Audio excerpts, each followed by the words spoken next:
tanggol po natin yung kabanatuan. Huwag po tayong pasisilaw doon sa mga ganong kalaking halaga. Nung labanan po akong una ni Anthony Umali bilang mayor, ang bigayan nila noon 500 hanggang 1,000 piso. Pero ang inirman ko sa kanya, 45,000.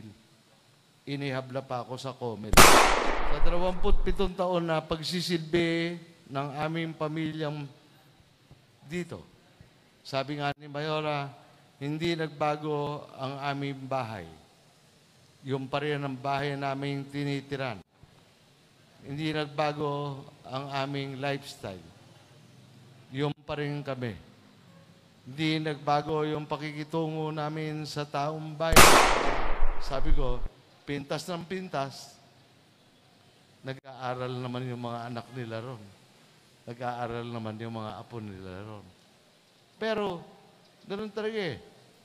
Nasa taong bayan, yung pagpili nung kanilang bago, mismong mga barangay captain, at kung hindi pa kayo nasisiyan doon, yung Mabini home site ay initsahan ng Granada yung nitong nakaraang halalan.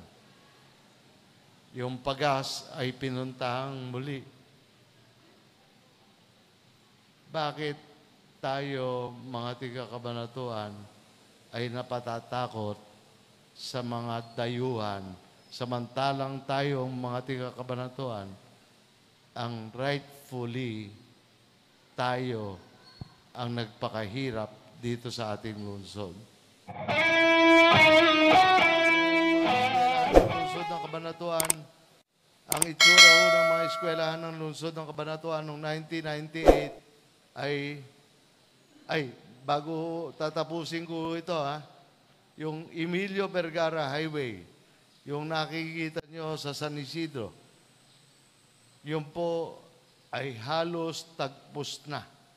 Eriho, galing ho kayo ng Lakewood. Sa Agosto po, dadaanan nyo yan.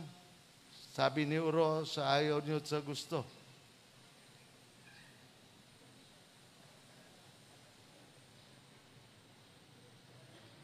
Pag dinaanan po nyo yan, ang labas po nyo ay Kaalibambangan.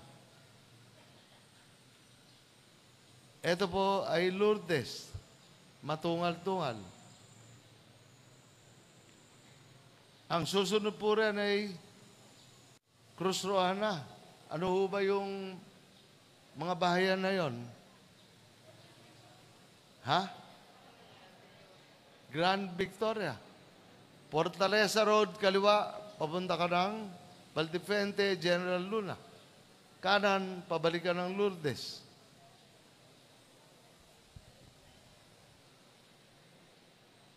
Yung kapulisan, mabilis. Kung merong sunog, mabilis. May tulay, Lahat po niyan, pati ito, bayad na po ang right of way niyan. Bayad na right of way niyan, kaya, Uro, ipalis nyo na. So, ito po ngayon, tulay na to. 1.5 kilometro, buong Natividad, buong Palayan, buong Llanera. Pagka nagdaan po sila sa poblasyon, pagka nagdaan sila sa Platero, sa Bilen, sa Kabulihan, sa Sapambato, sa Burol, diyan na po sila nagdadaan. Dahil ito po ay barangay Sapang.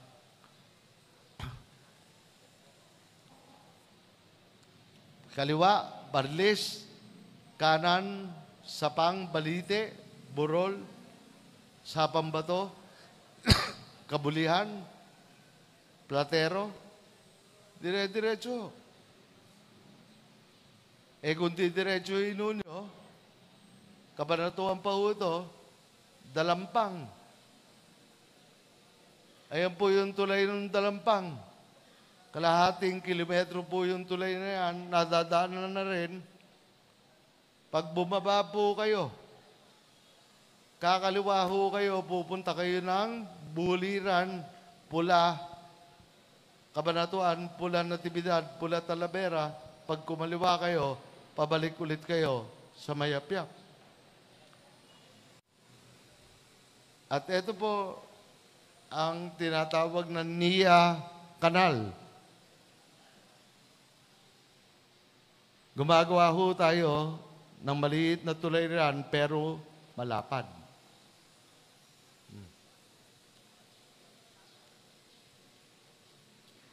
At ito pong karye na to, nakalusot na po sa National Highway. Makikita ho nyo, dahil may isa pa hong tulay dito, sa may gawin ng Kalibambangan na ginagawa. Ayun po.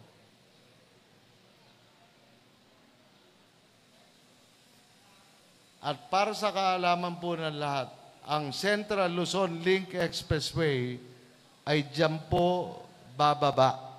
Hindi po bababa ang Central Luzon Link Expressway sa National Highway.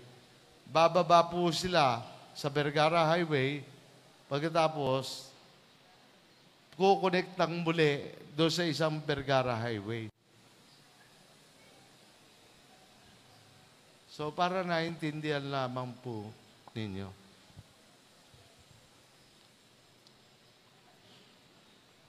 Ang total length is 42 kilometers. Pinaghirapan ng pera ng lungsod ng Cabanatuan. So, nagbabalik tanaw lang po ako. Yung mga guru po, inumpisahan ko, ang guru ng lungsod ng Cabanatuan, ang SDS ko ay si Mr. Lusong. Ang pinakita at pinuntahan namin mga eskwelahan ng lungsod ng Cabanatuan ay pawang mga sira. Ang mga litrato po na eskwelahan ng lungsod ng Cabanatuan ay ito. Noong datnang ko noong taong 1998. Sabi ko, wala tayong pera. Papagawa tayo, itong una kong pinagawa, East Central School, 6 na classroom, ngunit isang palapag. Yan ang una kong pinagawa. 64 yan. Ngayon, hindi ho galing sa Department of Education yung pagkakapagawa nung East Central School. Pakita mo.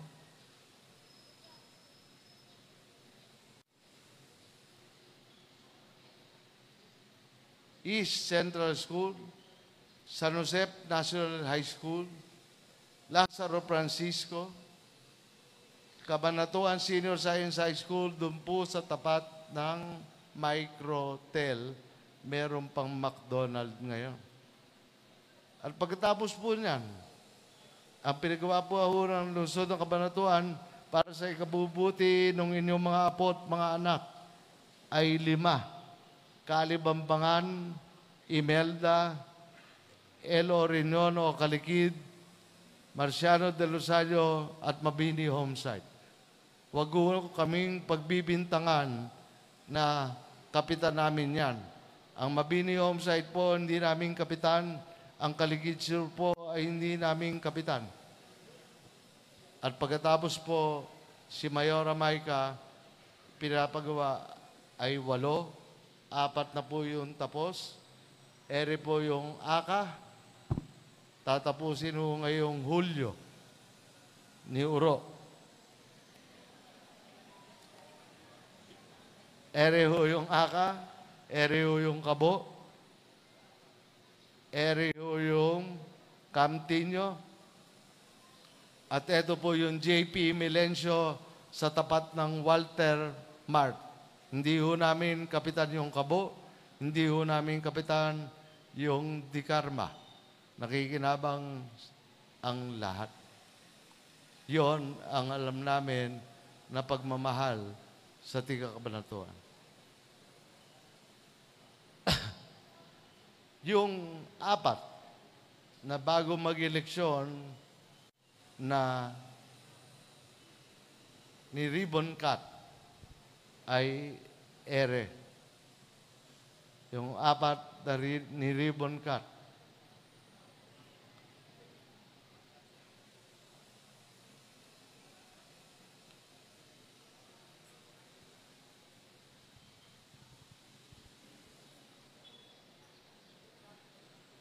Yung apat. Yung Lazaro Francisco, yung Mayapyap, yung San Isidro, at saka yung Adwas.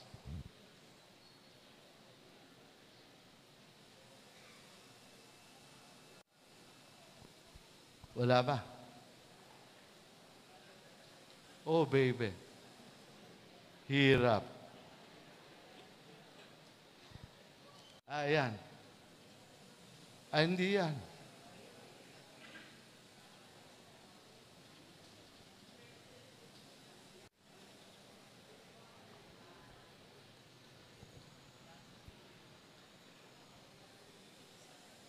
Lazaro Francisco, kung hindi mo kayang pakita, okay lang.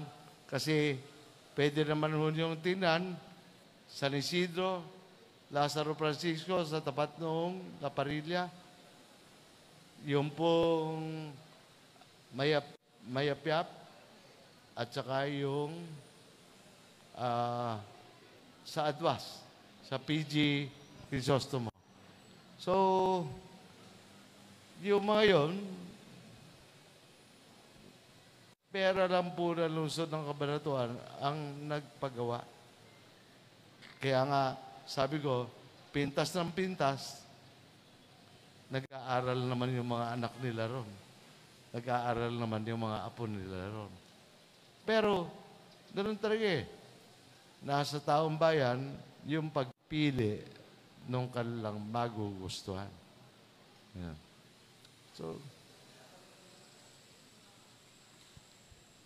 So, babalik po ako kay General Luna. Noong June 5 po, gusto ko lang ho talaga, ang pinakamaganda kasing sinabi ni General Luna ay bayan o sarili. Sa 27 taon na pagsisilbi ng aming pamilyang dito, sabi nga ni Mayora, hindi nagbago ang aming bahay. Yung pa rin ang bahay namin tinitiran. Hindi nagbago ang aming lifestyle. Yung pa rin kami. Hindi nagbago yung pakikitungo namin sa taong bayan. Kaya ang pinakamahalaga sa lahat ay relasyon. Kaya malaking bagay po sana kung ako'y nakapagsalita doon kay General Luna dahil talagang umaapila ko sa mga taga-Cabanatuan sa isang bagay. Ang apila ko po sa mga taga-Cabanatuan, mahalin po natin yung Cabanatuan. Ipagtanggol po natin yung Cabanatuan. Huwag po tayong pasisilaw doon sa mga ganong kalaking halaga. Nung labanan po akong una ni Anthony Umali bilang mayor, ang bigayan nila noon 500 hanggang 1,000 piso. Pero ang inirmang ko sa kanya, 45,000. Inihabla pa ako sa COMELEC. So, hindi tama eh. Kung meron kang pagmamahal sa iyong kapitbahay, kung meron kang pagmamahal sa iyong bayan, kung may pagmamahal ka sa iyong lungsod, dapat wag mong hayaan na magkakagalit yung magkakapitbahay nang dahil sa isang napakasimpleng bagay, politika. Politika ay nakakasama masyado sa atin. Kung hindi ako binigyan ng pagkakataon ng Panginoon Diyos na ganon ang aking naging kaisipan, hindi uunlad ang Cabanatuan. Sasabihin nyo, matraffic Cabanatuan, mga taga-Cabanatuan. Totoo po. Kasi lahat po nung mag-aaral, dito na ho sa atin nag-aaral eh. Hala nga, kung may anak kayo sa NEUST, sa OLPU, sa Wesleyan, sa CIC, sa Orolyo, at saka sa lahat ng kolehiyo dito sa atin, tanong niyo sa anak niyo kung puro tiga-kabanatuan na nag-aaral doon. Hindi ho eh. Yung siyam na ospital na narito sa lungsod ng Kabanatuan,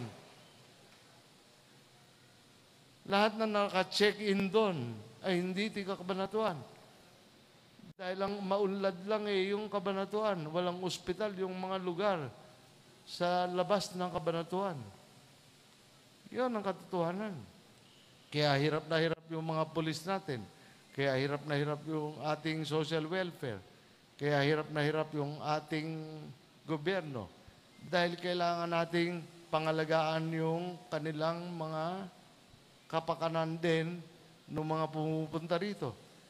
Akala ba nyo sa 86 na bangko dito sa lungsod ng Kabanatuan ay puro tiga-Kabanatuan ang nagbabangko ron? Hindi ho. Hindi. Akala ba nyo yung lahat ng nagpupunta sa SNR, sa SM, at sa lahat ng mga mall dito sa Kabanatuan ay tiga-Kabanatuan? Hindi ho. Hindi ho. Buong Nueva Ecija po, parte ng Pangasinan, ay nagpupuntahan po rito at sigurado buong lalawigan ng Aurora. So, yun po, binigyan ko lang kayo ng bird's eye view ng aking pakiusap. Dahil siguro ho, ito na ang huli kong pagme-mayor sa loob ng 3 taon, magkikita naman po tayo dahil masipag po ako at pupunta ako sa lahat ng barangay. Hindi lang ako magpupunta sa Kongreso, kung hindi lang ako gagawa ng batas, kung hindi pakikipaglaban ko yung kalusugan. Ang number 1 sa akin sa kampanya, number 1 ay pakikipagkapwa-tao. Number 2 ay kalusugan. Number 3 ay infrastruktura. Number 4 ay price control at pagsasaka dahil sa mahal ng bilihin. Number 5 ay edukasyon. Yun ang dahilan kung bakit nakatayo yung aming pamilya.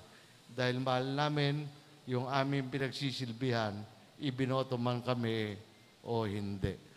Yun po ang aming kinatatayuan, yun po ang aming ipinakikipaglaban. At pinakikipaglaban namin higit sa lahat ang mga tiga-Kabanatuan dahil po nakita naman po ninyo, pupunta rito ang isang tigahain. Pipintasan ang Kabanatuan. Maniniwala yung tiga-Kabanatuan sa tigahain. Pagkatapos, marami palang kalokohan yung tigahain. Nakita sa Facebook, siya, isinara niya yung Facebook niya. Si Apet Cruz. Pupunta rito, titira yung dating mayor ng Gimba dyan sa Imelda para manakot ng tiga-Kabanatuan. Nakakaawa yung mga pulis natin dahil kasi siyempre hindi tayo highly urbanized city. Si Colonel ay under pa rin sa provincial director. Buti na lamang at naging neutral ng konti ngayon yung ating provincial director. Pero kung hindi, marami kaming kayang ipakita sa taong bayan na 2 araw bago mag-eleksyon ay pumupunta na sa lahat ng barangay itong ating kataas-taasan, kagalang-galangan na gobernador at pupunta at tatakutin yung ating mismong mga barangay captain. At kung hindi pa kayo nasisiyan doon, yung Mabini home site ay initsahan ng Granada yung nitong nakaraang halalan. Yung Pagas ay pinuntahang muli. Bakit tayo, mga tiga-Kabanatuan, ay napatatakot sa mga dayuhan, samantalang tayong mga tiga-Kabanatuan, ang rightfully tayo ang nagpakahirap dito sa ating lungsod. Yun po ay mensahe na nanggaling ro sa aking puso para lang maintindihan nyo. Ako po ay pinasasaya ko sana, gusto ko kayong pasayain at ako sana ay magsayaw. Pero hindi na ako magsasayaw, hindi na ako magsasabi ng kahit ano.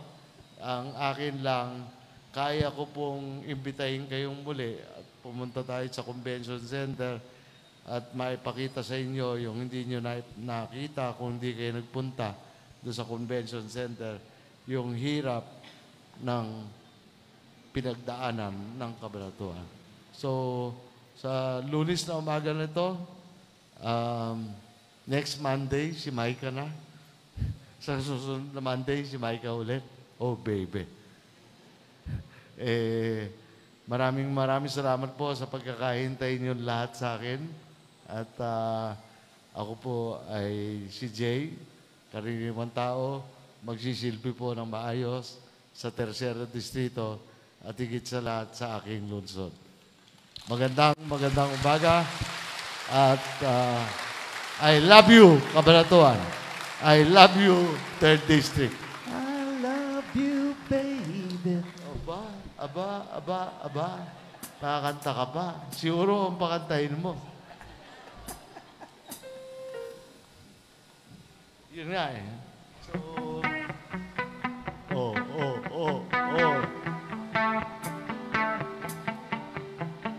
I love you, baby. And if it's quite alright, I need you, baby, to walk on lonely night. I love you, baby.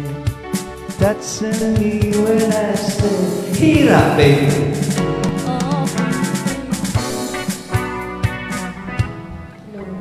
At maraming salamat po, Kong Jay. Sa environment, I love ka ng I love eh. Hindi mo alam at hindi rin alam ng mga tiga-Kabanatuan. Dahil ayaw natin mag-Facebook, ang iiwanan ko lang, mag-Facebook ko kayo. Kasi marami ho tayong sapa. May sapang saliksik, may sapang buhay, may sapang bato-bato, may sapang nabao. Ang mga magsasaka po natin ay ating inaayos. Alam po ba niyo na may 90 kilometros na sa mga sapa natin ay ating nililinis. Tariyan ba yan? Pakita mo lang. Tinanong nyo ito sa bagong sikat. Nililinis po natin para sa magsasaka natin. At saka, nakagayak tayo lahat sa flooding. Para naintindihan lang po nyo. Tinanong nyo yung Cruzroa, hindi atin yung kapitan. Kung pintasan pa tayo ng kapitan, ganoon na lamang. Ngunit, mahal natin yung Cruzroa. Mahal natin yung Kabanatuan. Ba't natin pagkakait sa kanila, yung paglilinis ng mga sapa nila, para yung sa agrikultura ay maiayos, at saka yung flooding ay maiayos dito sa ating lungsod. So, nakakatuwa lang po kasi ayaw nating mag-Facebook. Ngayon po kasi, kailangan pinay-Facebook na. Kailangan pinay-Facebook yung ginagawa ng social services. Kailangan pinay-Facebook yung, alam po ba nyo, yung Puneraria de Cabanatuan, 76 na ang nasa servisyoan. Buhat Mayo 8 hanggang ngayon, hanggang kahapon. Kahapon po ay June 8. So, sa loob po ng isang buwan, 76 na tigak-manatuan ang nakinabang na burian sa punerarya natin. Ganon din po, dapat ipine-Facebook ni Helen yun eh. Iaayos dapat nung information yan eh. Dapat yung naintindihan nila, yung bilis nung pagpunta sa sunog, yung tahanan ni Maria, yung senior citizen, yung tahanan ni Maria, itong home for the aged, itong tahanan ni Maria. Kung wala ka ng tahanan ni Maria, pakita mo lang yung, ayan, may tahanan ni Maria ka. So, ipakita mo yung sa Makatbong. Ito yung pangako natin. Kasi, sabi ni Mayora Maika, itong processing center natin, 3 na ho kasi yan.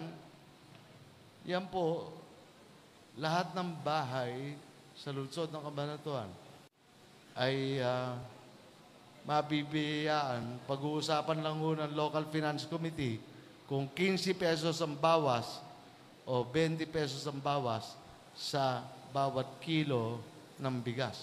Kung 40 ang bigas, pwede tayong magbenta ng 25. Yun po eh. So, lahat po yan pinag-isipan. Hindi puros bigay, bigay, bigay. Mababaon lang sa utang pagka bigay ka lang ng bigay. Pero rito, maliwanag yan. So, nung Syria nga natatuwa ako eh. Yung mga weighing scale na yan, kailangan nyo. Dahil kasi sobrang paninira ng batot buhangin. Kailangan lagyan nyo sa kabo ng weighing scale. Kailangan lagyan nyo ang lahat ng kalye ng weighing scale. Dahil ang lalawigan ng Tarlac, lalawigan ng Pampanga ay sumusunod na sa national law. Ang Nueva Ecija ay hindi pa sumusunod. Kaya dito man lang sa Cabanatuan ay malagay na natin ito. So, hi baby. Sabi nila, nakita ko nagsalta yung si Gobernador, meron din daw siyang bypass. Ewan ko kung saan ang galing yung pera. Baka sa gobyerno nasyonal. Ako po, sasabihin ko, lahat nung pinagawa natin ay pera ng lungsod ng Cabanatuan. Yon ang kaibahan.